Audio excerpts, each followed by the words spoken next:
Hi friends, नमस्कार दोस्तों। मेरा नाम है गौरव भारद्वाज, को फाउंडर रियल्टी राइनो। और आज इस वीडियो के अंदर मैं आपके साथ बहुत ही जबरदस्त टॉपिक शेयर करने वाला हूं। I am really excited. क्या आप भी एक्साइटेड हो? अगर आप एक्साइटेड हो तो भी कमेंट सेक्शन के अंदर बता सकते हो मुझको। क्योंकि इसके अंदर मैं आपको 17 ऐसे इंपॉर्टेंट टिप्स देने वाला हूं जो डिफरेंशिएट करती है रिच माइंडसेट के लोगों को और पुअर और मिडिल क्लास के माइंडसेट को। क्यों प्रॉपर्टी के अंदर कुछ ही लोग पैसा कमा पाते हैं और कुछ लोग पैसा नहीं कमा पाते? ये सवाल क्वेश्चन बहुत सारे लोग पूछते हैं कि जो एक पुअर क्लास या मिडिल क्लास का बंदा है वो क्यों जैसा था वैसा ही रह जाता है 50 55 60 70 साल की उम्र तक, और कुछ लोग जो है वो कुछ ही साल के अंदर प्रॉपर्टी को लेके करोड़पति बन जाते हैं। क्या ऐसा होता है दोनों के? क्या उनके दिमाग में ऐसी चीजें आती हैं जिसकी वजह से जो रिच माइंडसेट के जो लोग हैं वो रिच बन जाते हैं और जो पुअर और मिडिल क्लास माइंडसेट के जो लोग हैं वो पुअर रह जाते हैं या मिडिल क्लास ही रह जाते हैं? तो क्या डिफरेंस है वो मैं आपको इसके पूरे वीडियो के अंदर शेयर करूंगा और 17 इंपॉर्टेंट टिप्स दूंगा। सो मेक श्योर कोई भी टिप आप बिल्कुल भी मिस आउट मत कर जाना। 17 के 17 टिप्स दूंगा मैं आपके साथ, और 17वां टिप जो सबसे इंपॉर्टेंट है, जो आपको एक रिच माइंडसेट डेवलप करने के अंदर बहुत ही मदद करेगा। और यहां पे मैं किसी के इमोशंस को हिट करने की कोशिश नहीं करूंगा। वो कुछ चीजें हो सकती है आपके लिए काम आए और कुछ चीजें हो सकती है आपके लिए काम ना आए। कई जगह हो सकता है आपको दर्द हो कि यार ये मेरे बारे में क्या बोल रहा है। बट जस्ट इमेजिन कि जब डॉक्टर एक इंजेक्शन लगाता है, सुई लगाता है, तो उसका जो मकसद होता है वो ये होता है कि सुई लगाने के बाद मरीज ठीक हो जाए। तो यहाँ पे भी अगर आप एक पुअर या मिडिल क्लास माइंडसेट के लोग हो और अ, तो आप उस दर्द को उस एंगल से लेना कि मेरा मकसद यहाँ पे आपको इंजेक्शन लगा के ठीक करना है, कोई आपके इमोशंस को हिट करना नहीं है। ऑलराइट, सो और ये मैंने काफी एक्सपीरियंस से सीखा है, बहुत सारे मेंटर से सीखा है, जो मैं आपके साथ अभी लेसन शेयर करने वाला हूं। तो शुरुआत करने से पहले मैं आपसे रिक्वेस्ट करूंगा, इनकेस अगर आप हमारे चैनल पे फर्स्ट टाइम आए हो तो मेक श्योर आप चैनल को सब्सक्राइब कर दीजिए, बेल आइकन हिट कर दीजिए, सो दैट इस टाइप के जो भी इंफॉर्मेशनल वीडियोस मैं आपके साथ शेयर करता हूं उसके नोटिफिकेशंस आपके पास आते रहे। बेल आइकन हिट करना बिल्कुल भी मत भूलना, सो दैट आपको नोटिफिकेशंस आते रहे। और अगर आपको वीडियो अच्छा लगे तो इसको प्लीज लाइक करना, थम्स अप देना। इनकेस अगर आपका कोई क्वेश्चन है, कोई असहमति है, तो कमेंट सेक्शन के अंदर आप बता सकते हो। और अगर आपको वीडियो बहुत अच्छा लगा तो प्लीज इसको शेयर करना अपने फ्रेंड सर्कल के अंदर, व्हाट्सएप ग्रुप पे, लिंक्डइन पे, ईमेल पे, सो दैट किसी ना किसी की हेल्प हो सके एक रिच माइंडसेट डेवलपमेंट करने के अंदर। हाय गाइस, मेरा नाम है गौरव भारद्वाज।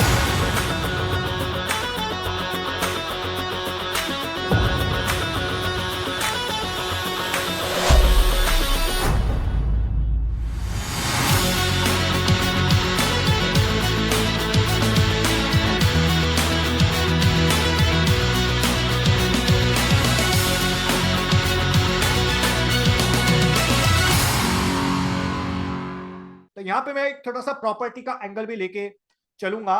तो चलिए स्टार्ट करते हैं, शुरुआत करते हैं इस वीडियो की। और मेक श्योर आप नोट्स बना लीजिए। So first thing first, rich mindset के जो लोग हैं वो अपने दिमाग में ये चीजें बहुत क्लैरिटी के साथ लेके चलते हैं कि आई क्रिएट माई प्रॉपर्टीज। वो 100% रिस्पॉन्सिबिलिटी लेते हैं कि जो भी मेरी प्रॉपर्टीज है वो मैंने बनाई है। और हो सकता है कोई लकी हो, किसको पूर्वजों से भी मिल चुकी हो। बट मोस्टली जो रिच माइंडसेट के जो लोग हैं उनका माइंडसेट होता है कि आई क्रिएट माई प्रॉपर्टीज। तो मैं अपनी प्रॉपर्टीज खुद बनाऊंगा, 100% रिस्पॉन्सिबिलिटी लूंगा, किसी और के ऊपर डिपेंड नहीं रहूंगा। जबकि मिडिल और पुअर क्लास के माइंडसेट के जो लोग हैं वो औरों को कहीं ना कहीं ब्लेम करते रहते हैं कि यार मेरे बाप ने कुछ नहीं करा, मेरे दादा ने कुछ नहीं करा, इसीलिए मैं प्रॉपर्टी नहीं बना पाया, मेरे साथ ऐसा कैसे हो गया, मेरी इनकम आती है इधर उधर चली जाती है, 20-20 साल हो गया काम करते हुए, 25 साल हो गए, 30 साल हो गए काम करते हुए, वहीं किराए के घर पे रह रहा हूं। औरों को दोष देते हैं। तो दोष नहीं देना है, यह देखना है कि आपको अपनी प्रॉपर्टीज खुद बिल्ड करनी है। यह देखना है कि आपको अपनी प्रॉपर्टीज खुद बिल्ड करनी है और अपने पैसे को मैनेज करके चलना है। जो एक TWCGO फ्रेमवर्क होता है कि जो भी आपके पास पैसा आता है वो 5 बकेट में डिवाइड कर दो। टैक्स, टैक्स जाएगा गवर्नमेंट को। वेल्थ, वेल्थ क्रिएट करनी है। अगर 100 रुपए आए आपके पास, 100 रुपए में से मान लीजिए आपने 5 जगह पैसा डिवाइड कर दिया, 100 रुपए आए, 100 रुपए में से 5 रुपए चले गए टैक्स के लिए, 10 रुपए चले गए वेल्थ के लिए, चैरिटी दे सकते हो 5 रुपए, जनरल आपके घर के खर्चे हैं, और अगर आप बिजनेस कर रहे हो तो ऑपरेशंस। तो T for tax, W for wealth, C for charity, G for general, O for operations. तो अलग अलग बकेट के अंदर, अलग अलग अकाउंट के अंदर आप पैसे को डिवाइड कर सकते हो। जो वेल्थ वाला पोर्शन है वहां से आप धीरे धीरे वेल्थ क्रिएट कर सकते हो। अगर आपको लगता है प्रॉपर्टी जितने पैसे नहीं है मेरे पास, तो शेयर मार्केट में, म्यूचुअल फंड में इन्वेस्ट करो, वहां से पैसा कमाओ और सोचो कि किस तरीके से मैं अपनी प्रॉपर्टीज बिल्ड कर सकता हूं, कर सकती हूं। तो आपको 100% रिस्पॉन्सिबिलिटी लेनी है, किसी को ब्लेम नहीं करना है कि यार मार्केट खराब है, ये खराब है, वो खराब है। वो सारी चीजें चलती रहेंगी, बट आपको ये देखना है कि आप ठीक हो। तो सेकंड पॉइंट मैं आपके साथ शेयर करने वाला हूं, rich mind set people play the property game to win. तो जो रिच माइंड सेट के जो लोग हैं, वो प्रॉपर्टी का जो खेल है वो जीतने के लिए खेलते हैं, प्रॉपर्टीज को मल्टीप्लाई करने के लिए खेलते हैं। जो पुअर और मिडिल क्लास के जो माइंडसेट के जो लोग हैं, वो प्रॉपर्टी का गेम इसलिए खेलते हैं कि मैं लॉस होने से बच जाऊं। वो जो इनकम आती है उनके पास, वो एक हाथ से आती है, दूसरे हाथ से चली जाती है। वो ये सोचते हैं पुअर माइंडसेट के लोग, मिडिल माइंडसेट के लोग, कि जो पैसा आ रहा है उससे इस महीने का खर्चा चल जाए बस किसी तरीके से। तो यहां पे आपको जरूरी नहीं कि अगर आपको 1 करोड़ की प्रॉपर्टी खरीदनी है तो आपको 1 करोड़ रुपए चाहिए। अगर आपको 1 करोड़ रुपए की प्रॉपर्टी खरीदनी है तो आप 10-15 लाख रुपए में से भी खरीद सकते हो। कैसे? 10 लाख रुपए, 15 लाख रुपए अगर आपने अपनी जेब से लगाए, 80-85% लोन लिया जो 25 साल के अंदर देना है, तो उसके थ्रू आप प्रॉपर्टी को मल्टीप्लाई कर सकते हो। और अगर आपकी लोन एलिजिबिलिटी अच्छी है तो आप लिवरेज कर सकते हो, बैंक का पैसा यूज कर सकते हो, उसके थ्रू प्रॉपर्टी से पैसा कमा सकते हो। इंडिया में इंटरेस्ट रेट फिर भी थोड़े से ज्यादा है, इंटरनेशनली इंटरेस्ट रेट्स कम है, तो वहां प्रॉपर्टी बनाना और आसान है। तो जो पुअर और मिडिल क्लास के माइंडसेट के जो लोग हैं, उनको सोचने की जरूरत है कि एक प्रॉपर्टी नहीं, मैं 2-3-4 प्रॉपर्टी मल्टीप्लाई कर सकता हूं। एक प्रॉपर्टी से पैसा कमाया, दूसरी प्रॉपर्टी ली, दूसरी से कमाया, तीसरी ली। और अगर आप उसको बिना इमोशन के, बिना इमोशनल अटैचमेंट के अगर आप उसको ट्रेड करते हो, तो वहां से आप एक साल में भी 1 से 2 प्रॉपर्टी बना सकते हो। नेक्स्ट मैं आपके साथ प्रिंसिपल शेयर करना चाहता हूं, थर्ड, रिच माइंड सेट के जो लोग हैं, they are committed to being rich. वो उनका बड़ा क्लियर होता है फंडा कि यार मैं कमिटेड हूं, मेरे को पैसा कमाना ही कमाना है प्रॉपर्टी से। इसलिए वो क्विक डिसीजन लेते हैं, एंट्री भी क्विक लेते हैं, एग्जिट भी क्विक लेते हैं, सही टाइम पे। जो पुअर और मिडिल क्लास माइंडसेट के जो लोग हैं, वो बनना तो चाहते हैं अमीर, बट वो एंटर और एग्जिट सही टाइम पे नहीं कर पाते। चीजों को वो डिले कर देते हैं, प्रोकेस्टिनेट कर देते हैं कि हाँ यार मैं लूंगा प्रॉपर्टी, सोच तो रहा था, बट 3 महीने बाद लूंगा, 6 महीने बाद लूंगा, 1 साल के बाद लूंगा। तो अभी मैं आपको हमारे एक क्लाइंट थे M3M कैपिटल के अंदर, कल ही उनसे बात हुई थी। तो वो अपनी स्टोरी शेयर कर रहे थे, वो इंसिडेंट शेयर कर रहे थे कि यार M3M का ना जनवरी में जब प्रोजेक्ट लॉन्च हुआ था ना 113 सेक्टर के अंदर, तब मैं चेक लेके आया था, बैठा था, बट मैं ले नहीं पाया था। उस टाइम पे भाव था मान लीजिए 10,000 रुपए का फॉर एग्जाम्पल, आज भाव हो गया है 14,000 रुपए का, 14,000 का। अब वो 14,000 रुपए पे लेने के लिए रेडी है।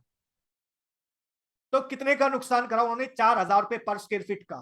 यानी कि अगर 2,000 स्क्वायर फीट का अपार्टमेंट है तो 80 लाख रुपए का लॉस करा। क्यों लॉस करा? क्योंकि उन्होंने डिसीजन सही टाइम पे नहीं लिया एंट्री का। एक और महाशय है जिन्होंने डिसीजन सही टाइम पे लिया, बट वो एग्जिट नहीं करना चाहते अभी।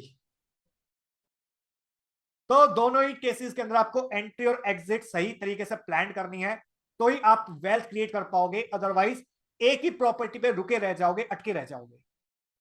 फोर्थ माइंडसेट जो मैं आपको बताना चाहता हूं, rich people think about big in terms of investment. वो बड़ा सोचते हैं प्रॉपर्टी के बारे में, अपनी वेल्थ कैसे मल्टीप्लाई करें। जो पुअर और मिडिल क्लास माइंडसेट के जो लोग हैं, वो क्या करते हैं कि यार एक ही प्रॉपर्टी है ना, बहुत है, बाप ने बना दी एक प्रॉपर्टी, बस बहुत है, क्या जरूरत है। अच्छा ठीक है, एक और प्रॉपर्टी ले लेते हैं, छोटी सी ले लेते हैं। बट वो ये नहीं सोचते कि यार बड़ी प्रॉपर्टी मैं बनाऊं कैसे। फॉर एग्जाम्पल मेरे एक फ्रेंड है, वो उस टाइम पे जॉब करते थे 2002-3 के आसपास, और उस टाइम पे उनके फादर थे, वो फादर और वो रिसेंटली अभी एक डेढ़ साल पहले की बात है, वो साइबर सिटी के पास से जा रहे थे, गुजर रहे थे, और वहां से जाते जाते उनके फादर ने उन बेटे को बोला कि बेटा देख, ये अपना साइबर सिटी आप बन गई है। 20 साल पहले मैं आता था ना यहाँ पे, तो कुछ नहीं होता था, यहाँ पे धूल मिट्टी उड़ा करती थी, 5-6 हजार रुपए गज का प्लॉट हुआ करता था। वो बेटा अंदर ही अंदर अपने बाप को मनी मन में गालियां दे रहा था कि बाप, अगर आपको यही पता था इतने टाइम पे, उस टाइम एक दो प्लॉट यहाँ पे लेके डाल देते, तो आज मुझको नौकरी ना करनी पड़ती, मेरे पास अच्छी खासी 2-2.5 लाख रुपए की किराए की इनकम आती। ओके, बट उनका जो थॉट प्रोसेस था वो लिमिटेड था, क्योंकि वो एक मिडिल क्लास माइंडसेट था। तो दैट इज द रीजन वो उतना ही सोच पाए, क्योंकि जॉब के अंदर आपको सिर्फ उतना ही सोचना होता है जितना आपको बताया जाता है, उससे ऊपर उठ के सोचना जरूरी है अगर आपको प्रॉपर्टी में वेल्थ क्रिएट करनी है तो। Fifth point, rich people focus on new property opportunities. जो रिच माइंडसेट के जो लोग हैं वो नई प्रॉपर्टीज अपॉर्चुनिटीज के ऊपर फोकस करते हैं कि यार मैं इस प्रॉपर्टी को लूंगा तो कैसे लूंगा। नए लॉन्च जो आ रहे हैं मार्केट के अंदर, उनके ऊपर पकड़ बना के रखते हैं कि सही टाइम पे एंट्री करनी है, भले उनको लोन लेना पड़े, फंड्स अरेंज करना पड़े, उनको वो कमिटेड है रिच होने के, वो अपॉर्चुनिटी पे फोकस करते हैं, उनको पता है कि मेरे को एक काम करना ही करना है। जो पुअर माइंडसेट के जो लोग हैं ना, वो ऑब्स्टैकल्स पे फोकस करते हैं कि ये प्रॉपर्टी में इसलिए नहीं ले पाया क्योंकि मेरे पास पैसे नहीं थे, मेरे पास फंड्स नहीं थे, मेरे पास लोन्स नहीं था। मैं आपको एक स्टोरी सुनाना चाहता हूं यहाँ पे कि मेरे एक फ्रेंड थे, उनका एक डीडीए में फ्लैट निकला काफी टाइम पहले, तो उन्होंने अपने फ्रेंड्स के पास गए, रिश्तेदारों के पास गए, बट वो फंड्स अरेंज करा, लोन नहीं हुआ था, बट उसके बावजूद भी उन्होंने प्रॉपर्टी में डीडी में फ्लैट निकल गया एक एमआईजी, तो उन्होंने वो खरीदा क्योंकि वो कमिटेड थे, उन्होंने नई प्रॉपर्टीज पे फोकस करा।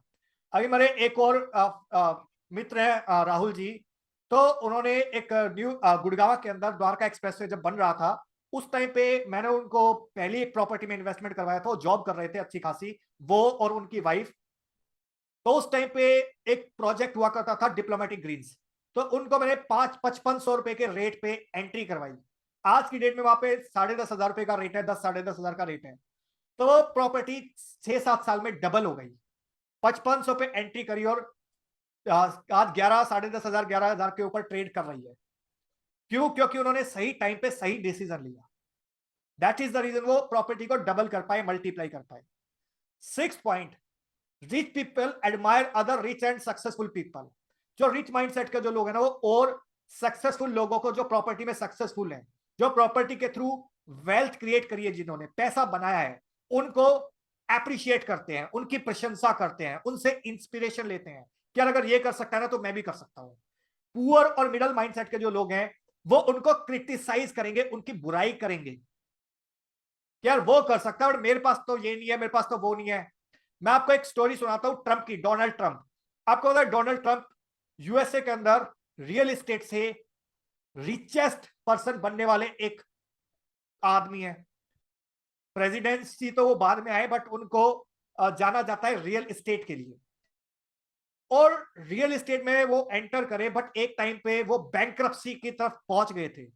जो भी पैसा था वो $1 मिलियन, $1 बिलियन वो उन्होंने गवा दिया था। बट फिर उन्होंने, और फिर बावजूद उसके वेल्दी बने, अगेन खड़े हुए बैंक्रप्सी से, और फिर वहीं पे जाके खड़े हो गए। कैसे खड़े हो गए? क्योंकि वो उस माइंडसेट था उनका, उनका जो एक थर्मोस्टेट था माइंड का, वो उस लेवल पे सेट हो चुका था कि यार मैंने एक काम ना पहले करा हुआ है और मैं दोबारा करूंगा तो सक्सेसफुल हो जाऊंगा। वो उनका माइंडसेट था। उन्होंने क्रिटिसाइज करने की कोशिश नहीं करी, गवर्नमेंट को ब्लेम नहीं करा कि यार गवर्नमेंट की पॉलिसी ये है, मैं बर्बाद हो गया, मैं लुट गया, मैं पिट गया।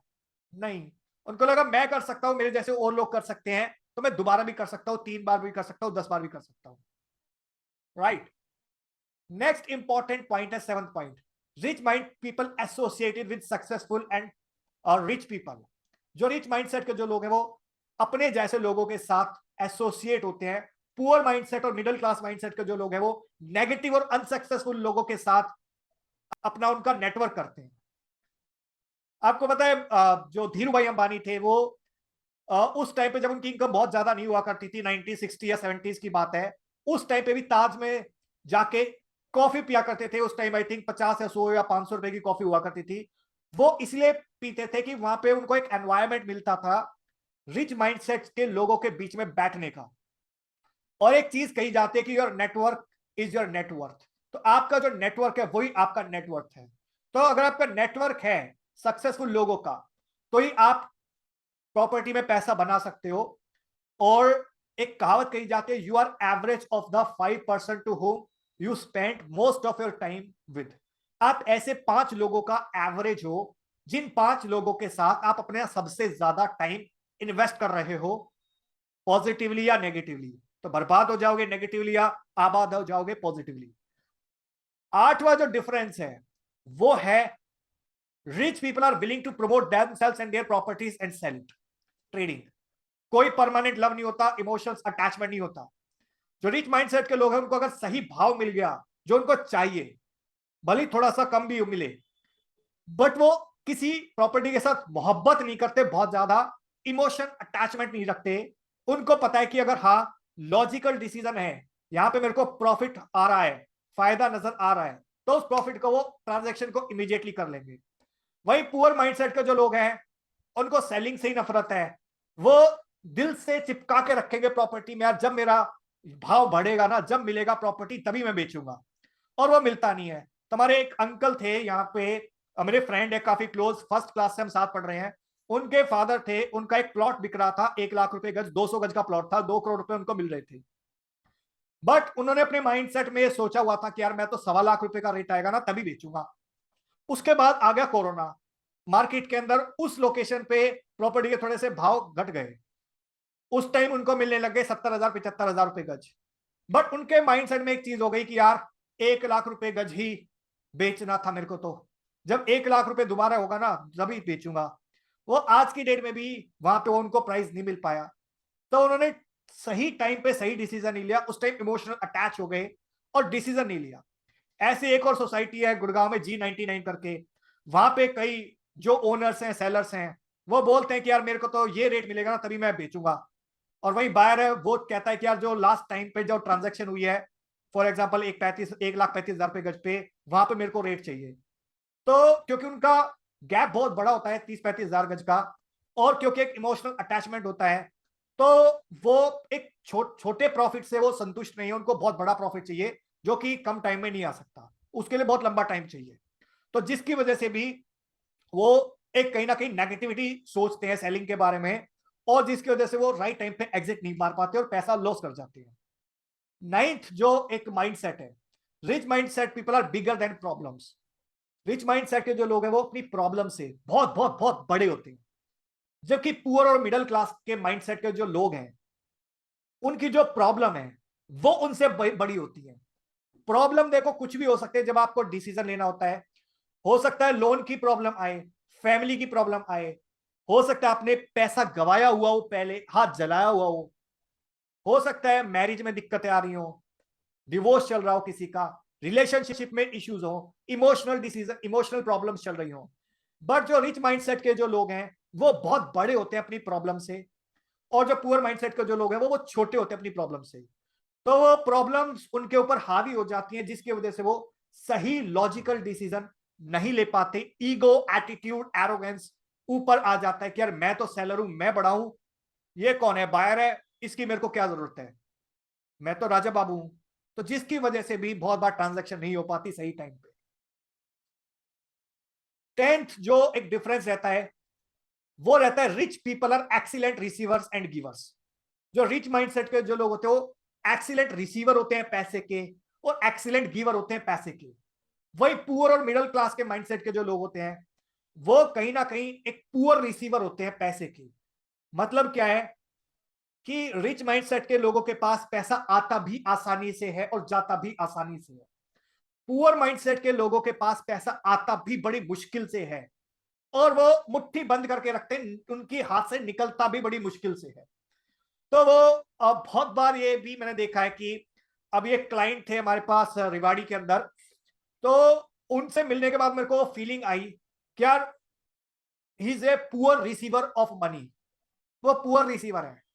वो अपने उनका एक हॉस्पिटल चल रहा था, तो उस टाइम पे वो बहुत सारी चीजें खुद ही कर रहे थे हैंडल, इवन टेलीकॉलर का काम भी वो खुद ही कर रहे थे, रिसेप्शनिस्ट नहीं रखी हुई थी। क्यों? क्योंकि वो सैलरी नहीं देना चाहते थे उनको, ठीक है। तो वो एक पुअर रिसीवर थे मनी के। वो हमको ब्रोकरेज देने में भी प्रॉब्लम कर रहे थे कि यार आप इतनी ब्रोकरेज क्यों ले रहे हो, मेरे को सारा डिस्काउंट दे दो, ठीक है। तो वो एक पुअर रिसीवर ऑफ मनी थे। वही कुछ लोग होते हैं रिच माइंडसेट के लोग। एक अनदर क्लाइंट थे हमारे पास, दो क्लाइंटों का डिस्कशन करूंगा मैं। एक थे हमारे पास पुनीत जी करके, उनका ने एक यूनिट सेल करा और द मोमेंट उनका ट्रांसफर कंप्लीट हुआ, मेरे बिना मांगे जैसे हम गाड़ी में बैठे वैसे उन्होंने पैसे हमारे हाथ में रख दिए, क्योंकि आपने बहुत अफोर्ड करा है, जेन्युइनली हमको अच्छा रेट दिलवाया है, तो ये लीजिए। दूसरे एक और क्लाइंट थे, वो एक सीएफओ थे कंपनी के अंदर, राजा जी करके थे उनका नाम, राजा नटराजन करके शायद। तो उनका हमने एक डीएलएफ की प्रॉपर्टी बिकवाई थी। तो जैसे ही ट्रांसफर कंप्लीट हुआ, आते के साथ उन्होंने भी पैकेट बना के रखा था, हाथ के हाथ हमको दिया। क्यों? क्योंकि हमने उनको बहुत बड़ी प्रॉपर्टी की एक जो मुश्किलात थी, उनको फंड्स की रिक्वायरमेंट थी, दूसरी प्रॉपर्टी की पेमेंट करनी थी और वो फंड्स अरेंज नहीं कर पा रहे थे, इवन दो सीएफओ थे। तो ही वॉज वेरी हैप्पी कि उन्होंने आते ही पैसे दिए। वो क्या थे? वो excellent receiver of excellent receiver थे पैसे के और एक्सीलेंट गिवर थे। वही दूसरी तरफ लोग होते हैं, वो पुअर रिसीवर होते हैं, उनके पास पैसा आता भी रो रो के है और उनके हाथ से जाता भी बड़ा रो रो के है। ऑलराइट, तो ये 10th डिफरेंस रहता है। 11th डिफरेंस रहता है, 11 रिच पीपल माइंडसेट के जो लोग होते हैं, they get paste on the results जो प्रोड्यूस करते हैं। जो वो रिजल्ट प्रोड्यूस करते हैं ना, उसके वजह से उनको पैसे मिलते हैं। और जो वेरिएबल इनकम होती है, फॉर एग्जांपल रेंटल इनकम हो गई या ट्रेडिंग हो गई प्रॉपर्टी की, तो उससे जो रिजल्ट्स आए उसकी वजह से उनके पास पैसा आता है। फॉर एग्जांपल मान लीजिए आप, अगर आप इवन पैसिव इनकम क्रिएट करना चाहते हैं, तो मान लीजिए अगर आप अच्छे शेयर मार्केट में अच्छे स्टॉक के ऊपर पैसा इन्वेस्ट करते हैं, तो जो आपने रिसर्च करी और उसके बाद इन्वेस्ट करा और भूल गए, उसके बाद over a period of time वो स्टॉक हो सकता है आपको पैसा कमा के दे, हो सकता है वो प्रॉपर्टी कमा के दे आपको, हो सकता है किराया आपके पास आए। तो जो रिच माइंडसेट के जो लोग हैं, वो जो रिजल्ट्स आए हैं उसके हिसाब से उनके पास पैसा आता है। फॉर एग्जाम्पल ऐसे स्पीकर हैं जो 2 घंटे के 1-1 लाख डॉलर चार्ज करते हैं, 70 लाख रुपए 75 लाख रुपए 2 घंटे के। क्यों? क्योंकि जो वो रिजल्ट्स प्रोड्यूस कर रहे हैं उसके लिए वो पैसा चार्ज कर रहे हैं। वही पुअर माइंडसेट के जो लोग हैं, वो डिपेंड रहते हैं सैलरी के ऊपर, जिनकी पैसिव इनकम नहीं होती, और वो टाइम जितना इन्वेस्ट करते हैं उसके ऊपर उनको पैसा मिलता है। बहुत सारे लोग पैसा कमाते तो अच्छा है, बट वो सिर्फ सैलरी के ऊपर डिपेंड रह जाते हैं, जिसकी वजह से वो अपना एक रिच माइंडसेट डेवलप नहीं कर पाते। मैं आपको एग्जांपल दूंगा, और ये प्रोफेशन के ऊपर डिपेंड नहीं रहता। फॉर एग्जांपल एक डॉक्टर है, अगर सिर्फ डॉक्टर की इनकम के ऊपर डिपेंड है, तो जब तक प्रैक्टिस नहीं करेगा, तब तक वो ऑपरेशन नहीं करेगा, तब तक वो मरीजों को नहीं देखेगा, तब तक वो पैसे नहीं कमाएगा। वहीं दूसरा एक जो हॉस्पिटल का जो सीईओ है या फिर जो मालिक है, जो ट्रस्टी है, वो भले ही काम करे या ना करे, वो कहीं स्विट्जरलैंड में छुट्टी मनाने चला जाए, उसके पास पैसे का कैश फ्लो आता रहेगा। क्यों? क्योंकि उसने hospital as a property build कर दी और सिस्टम सेटअप कर दिए, जिसकी वजह से उसके पास एक पैसिव इनकम जनरेट हो रही है। 12th point, rich people think both multiple stream of income. जो रिच माइंडसेट के जो लोग हैं, वो मल्टीपल स्ट्रीम ऑफ इनकम के ऊपर डिपेंड करते हैं। वो हो सकता है सैलरी हो सकता है सैलरी के साथ साथ किराया आ रहा हो, किराए के साथ साथ हो सकता है कमीशंस आ रहे हो कहीं पे, और हो सकता है कई बार लोअर या मिडिल क्लास के लोग 2-2 3-3 जॉब भी करते हैं। पुअर माइंडसेट के जो लोग हैं, वो डिपेंड करते हैं ईदर और, या तो ये या तो नौकरी या बिजनेस, जिसकी वजह से उनकी इनकम मल्टीप्लाई नहीं हो पाती। और कई बार बहुत सारे लोग तो अभी आईटी सर्विसेज के अंदर रिसेंटली 2-2 3-3 जॉब भी कर रहे थे, हालांकि वो अनइथिकल था। बट अगर आप अपनी जॉब की टाइमिंग के बाद अगर कोई जॉब करते हो, तो आई थिंक वो इथिकल है मेरे पॉइंट ऑफ व्यू में। तो जिसकी वजह से बहुत सारे लोगों को फायर कर दिया था आईटी कंपनीज ने। तो रिच माइंडसेट के जो लोग हैं, वो मल्टीपल स्ट्रीम ऑफ इनकम के ऊपर डिपेंड रहते हैं, 2-3-4-5। और जो पुअर माइंडसेट के लोग हैं, वो एक ही स्ट्रीम ऑफ इनकम रहती है उनकी, जो सैलरी से आती है। 13th माइंडसेट है rich mindset, way rich people focus on their net worth. वो अपनी नेटवर्थ के ऊपर डिपेंड करते हैं, नेटवर्थ को वो कैलकुलेट करते हैं। नेटवर्थ मतलब एसेट माइनस लायबिलिटीज। एसेट क्या हुआ, एक किताब है rich dad and poor dad, उसको आप पढ़ लेना। एसेट वो चीज होती है जो आपको इनकम जनरेट करके दे, फॉर एग्जांपल प्रॉपर्टी, और एप्रिशिएट हो। वही लायबिलिटी क्या होती है, ऐसी चीज जो आपकी जेब से इनकम निकाल ले। फॉर एग्जांपल गाड़ी, गाड़ी की अगर आप ईएमआई दे रहे हो तो ईएमआई मान लो दोनों जगह दोगे, आप प्रॉपर्टी में भी दे सकते हो और गाड़ी में भी दे सकते हो। बट प्रॉपर्टी एप्रिशिएट होती है, गाड़ी जैसी आप शोरूम से लेके बाहर आए डेप्रिशिएट हो गई, उसकी वैल्यू कम हो गई। बाहर आके बेचोगे उस प्राइस में कभी भी नहीं बिकेगी जिस प्राइस में आप लेके आए हो। तो ये फर्क होता है एसेट और लायबिलिटीज में। तो फॉर एग्जांपल आपका जो घर हो गया, अगर आपका खुद का घर है, गोल्ड हो गया वो एसेट हो गया, शेयर मार्केट के अंदर शेयर हो गए, म्यूचुअल फंड हो गया एसेट, माइनस लायबिलिटीज। लायबिलिटीज क्या हो गया, लोन हो गया, क्रेडिट कार्ड हो गया, किसी का उधार देना है, वो सारी चीजें लायबिलिटीज। तो एसेट माइनस लायबिलिटीज वो है आपकी नेटवर्थ। अगर मान लो आपकी 1 करोड़ रुपए की प्रॉपर्टीज है, गोल्ड है, सब कुछ मिला के 1 करोड़ का वो चीज है, प्लस आपको 20 लाख रुपए देने हैं कर्जा, डेट, लोन्स, तो आपकी नेटवर्थ हो गई 80 लाख रुपए। तो एक ऐप भी है होल करके, WHOLE होल, उसको भी आप यूज कर सकते हो अपनी नेटवर्थ को ट्रैक करने के अंदर कि आपकी एसेट माइनस लायबिलिटीज क्या है। और जो पुअर और मिडिल क्लास के जो लोग हैं वो मंथली सर्वाइवल के ऊपर डिपेंड करते हैं कि यार इस महीने खर्चा चला जाए, इस महीने के, इवन बिजनेस ओनर्स, इस महीने खर्चा किसी तरीके से निकल जाए, सैलरी दे दूं मैं टाइम पे, क्रेडिट कार्ड के बिल दे दूं, बच्चों की स्कूल की फीस दे दूं, जो भी चीज है वो मंथली, मंथ और मंथ सर्वाइवल के ऊपर डिपेंड करते हैं पुअर और मिडिल क्लास के लोग। अगर आपको रिच माइंडसेट का बनना है तो आपको एसेट माइनस लायबिलिटीज, नेटवर्थ के ऊपर फोकस करना है। हर महीने ट्रैक करनी है आपको कि हर महीने आपकी कितनी वर्थ है। 14 पॉइंट, रिच पीपल माइंडसेट के जो लोग हैं, they manage their money well. वो अपना पैसा बहुत अच्छी तरीके से मैनेज करते हैं, राइट इन्वेस्टमेंट करते हैं, सही टाइम पे एंट्री लेते हैं, सही टाइम पे एग्जिट करते हैं। पुअर माइंडसेट के जो लोग हैं, पुअर और मिडिल माइंडसेट के जो लोग हैं, वो मिसमैनेज करते हैं अपनी मनी को। पैसा इधर से आया उधर गया, 30 तारीख को पूरा बैंक बैलेंस खाली, कुछ नहीं बचा।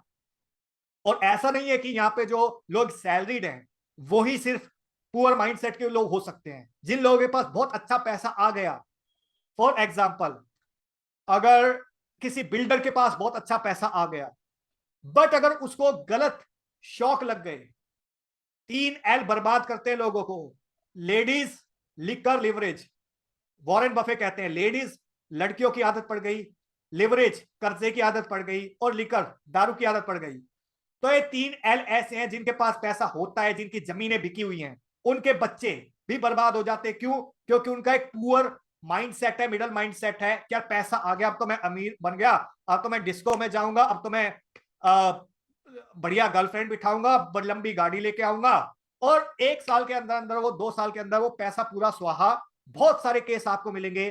दौलताबाद के अंदर ऐसे केस है, गुड़गांव के अंदर, जहां पे द्वारका एक्सप्रेस पे जिन लोगों की जमीनें बिकी, पैसा आया बट पैसा इधर से आया उधर चला गया 1 साल के अंदर, और दोबारा वो जमीन बेचने के लिए तैयार बैठे हैं। ठीक है, तो रिच माइंडसेट के जो लोग हैं वो पैसे को मैनेज अच्छी तरीके से करते हैं। पुअर माइंडसेट के जो लोग हैं वो पैसे को मिसमैनेज अच्छे तरीके से करते हैं। 15th point, rich people have their money work hard, work for them, multiply property, premium in the real estate, rental income. जो रिच माइंडसेट के जो लोग हैं वो मेक श्योर करते हैं जो उनका पैसा है, जो उनकी प्रॉपर्टीज है, वो उनके लिए काम करें। 1 से 2, 2 से 3, 3 से 4 प्रॉपर्टी बने, किराया आए। अगर कोई प्रॉपर्टी खरीदी है उसको प्रीमियम पे लेके बेच दें सही टाइम पे। पुअर माइंडसेट के जो लोग हैं वो पैसे के लिए हार्डवर्क करते हैं, रिच माइंडसेट के लोग पैसे से हार्डवर्क करवाते हैं अपने लिए। पुअर माइंडसेट के और मिडिल माइंडसेट के जो लोग हैं वो पैसे के लिए हार्डवर्क करते हैं सैलरी के अंदर, जॉब के अंदर। क्यों? क्योंकि उन्होंने अपने पैसे को सही डायरेक्शन में इन्वेस्टमेंट नहीं करा हुआ। That is one of the important reason. So आपके पास पैसिव इनकम और एक्टिव इनकम दोनों होनी चाहिए.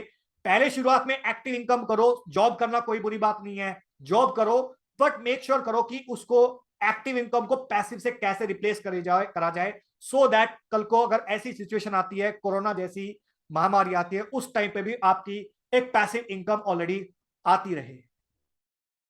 16th इंपॉर्टेंट पॉइंट है, rich people act in spite of fears. Rich mindset के जो लोग हैं ना, क्या आपको लगता है उनको डर नहीं लगता? उनको भी डर लगता है, बट वो डरों के बावजूद आगे बढ़ते हैं. वो प्री लॉन्च में एंट्री मारते हैं, सही टाइम पे एंट्री मारते हैं, अर्ली स्टेज में जब किसी प्रॉपर्टी का गड्ढा भी नहीं खुदा हुआ होता उस टाइम पे एंट्री मारते हैं. वो अपने डरों के बावजूद एक्शन लेते हैं. पुअर माइंडसेट के जो लोग हैं, उनके जो अंदर के डर हैं वो उनको रोक देते हैं. उनको लगता है कि यार अभी तो इसका रेरा भी नहीं आया. वैसे रेरा जब तक ना आए जब तक आप प्रॉपर्टी में इन्वेस्टमेंट मत करना. बट बहुत सारे लोगों को डर लगता है, इतना डर लगता है कि यार ये इसके अंदर अभी ये नहीं हुआ, वो नहीं हुआ, अभी तो गड्ढा भी नहीं खुदा हुआ, अब तो कब प्रॉपर्टी बनेगी, कब मेरे को मिलेगी, कब पोजीशन मिलेगा. तो उस डर के कारण वो रुक जाते हैं. जिसकी वजह से होता क्या है कि मैं आपको एक छोटी सी कैलकुलेशन बताता हूं कि जिन लोगों ने जिस टाइम पे एंट्री करी मार्केट के अंदर, उस टाइम पे उन्होंने कितना पैसा कमाया. फॉर एग्जाम्पल एक प्रोजेक्ट है, मान लीजिए M3M कैपिटल करके मैं एक प्रोजेक्ट की कैलकुलेशन कर देता हूं. मान लीजिए किसी ने प्राइस पे एंट्री करी 10,000 rupees per square feet entry. मान लीजिए 6 महीने पहले, 6 मंथ्स टाइम होराइजन, 6 महीने पहले एंट्री करी. आज बिल्डर ने प्राइस बढ़ा दिया, मान लीजिए 15,000 रुपए पर स्क्वायर फीट.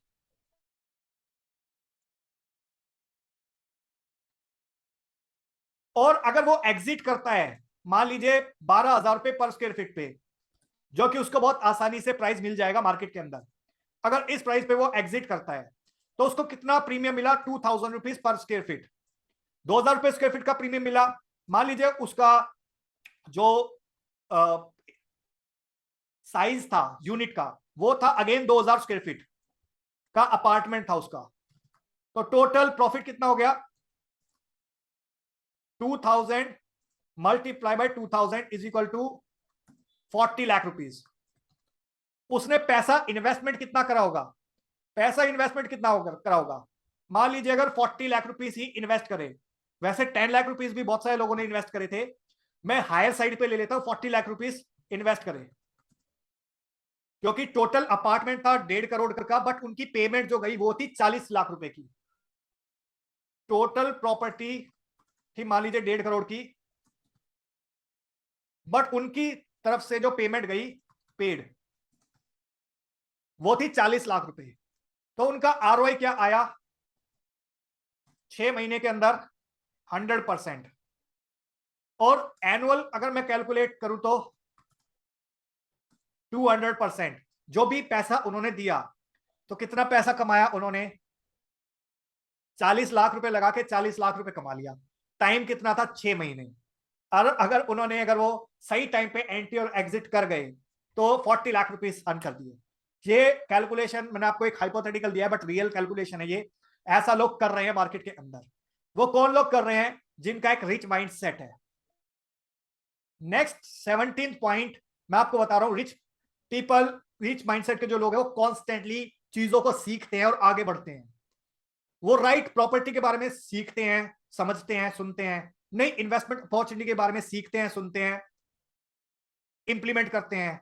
पुअर माइंडसेट के जो लोग हैं उनको लगता है मुझको तो सब कुछ आता है, मुझको तो सब कुछ पता है, ये मेरा रेफर का पर्सन है, ये मेरे रिश्तेदार ने, मेरे दोस्त ने मेरे को पर्सन दिया है, ये मेरे को सही प्रॉपर्टी दिलवाएगा, मेरे दोस्त को सही प्रॉपर्टी दिलवाई है. हो सकता है भाई साहब उसको नॉलेज ही ना हो, इंफॉर्मेशन ही ना हो, तो कई बार हो सकता है वो गलत डिसीजन भी हो.